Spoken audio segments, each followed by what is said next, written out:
Hello students, welcome to Unit 5.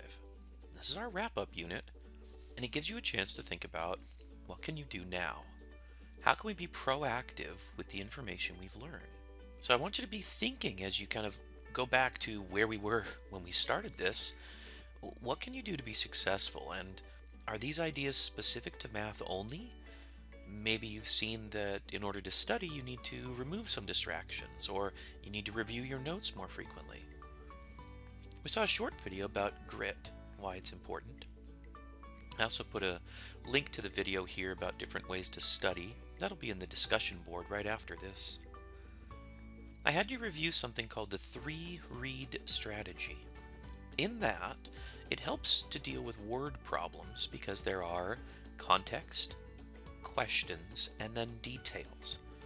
You do read the problem 3 times, but you're reading it with a different lens.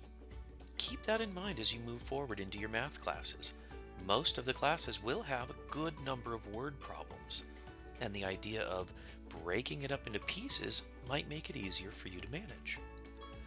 So when I think about the 3-read strategy, I think about this cute little bag of oranges over here, these mandarins. They're cuties, and I see the cutie oranges over there. So CQTs, CQD, the letters context, question, and details. So just picture a bag of oranges and you'll be on your way. I also asked you to think about what works best for you. As you sign up for classes, there are many different classes you could take.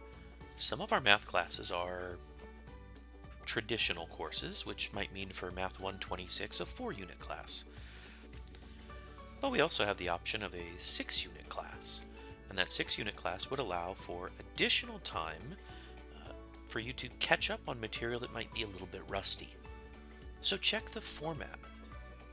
You should also check the frequency. How many days a week does it meet? And the meeting times. You might be better off in the morning or the afternoon. Now, some of the classes will be strictly online. There won't be a meeting time. And if that's the case, you need to plan ahead for yourself. What time of day and which days are you going to be planning and putting that in your scheduler so that you will be ready to do the math that's required. Also check out the instructors. Talk to other students if you can. Talk to counselors and see which instructors have a style that works well for you. You may not always get the instructor that works best for you, but that's a good chance for you to practice these other tips. Also, you can look for materials. Some teachers use materials that are free, and others have a cost. So that might be something you need to look at. So what can you do? You can do things to reduce your math anxiety. You can't always control when you're going to be stressed or when you'll start feeling anxiety, but there are things that you can do. Here are a few good tips. Do ask questions. It helps you and it helps others in class. Try solving a problem a different way. Don't give up on it. Just try a different strategy. Talk to others. Create that study group. Pre-read your book so you're informed about what's coming next and you're not caught off guard. Schedule daily practice.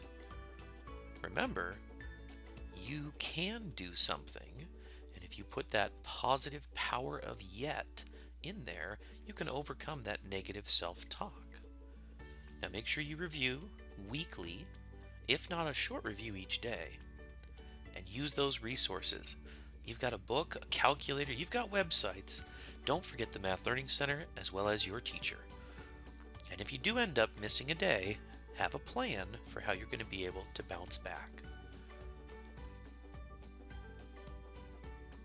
Don't forget that positive self-talk. Okay? You can do this. Don't let anxiety limit your choices. It's a challenge, but it's a challenge that you can overcome. And speaking of overcoming, if you're overcoming stress, there are a few things you could be active with in order to reduce that. Taking a few deep breaths, focus just on your breathing and let your thoughts go for a minute. Don't forget to get up and walk. In this pandemic, we're in front of a computer screen more than ever. Getting up, taking a walk, allowing your body to get circulation, stretch, It really does reduce the physical stress your body may have. And be careful with caffeine. Whether it's coffee or energy drinks, high doses tend to lead to increased anxiety.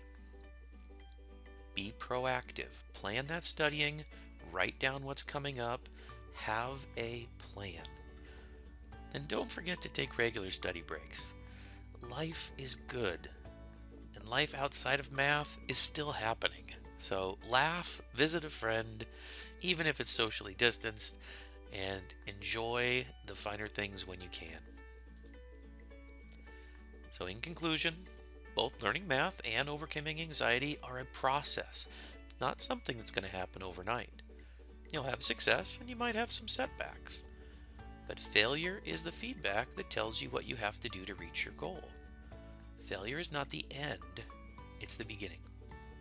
Celebrate your achievements and learn from your mistakes. I personally want to say thank you. Thank you for taking time to refresh, to find some new techniques, meet some new friends. If I could have you focus on a few positive key pieces, remember that growth mindset. Remember that mistakes are learning opportunities.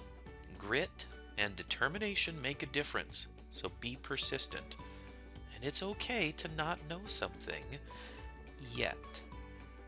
Best wishes for a great term from our staff at the Math Learning Center, and we wish you the best, and we hope to see you this term as you come visit us. In our last success video, the bonus topic is kind of what can I do now? The best ways to study, and hopefully you'll take some time to reflect on these questions.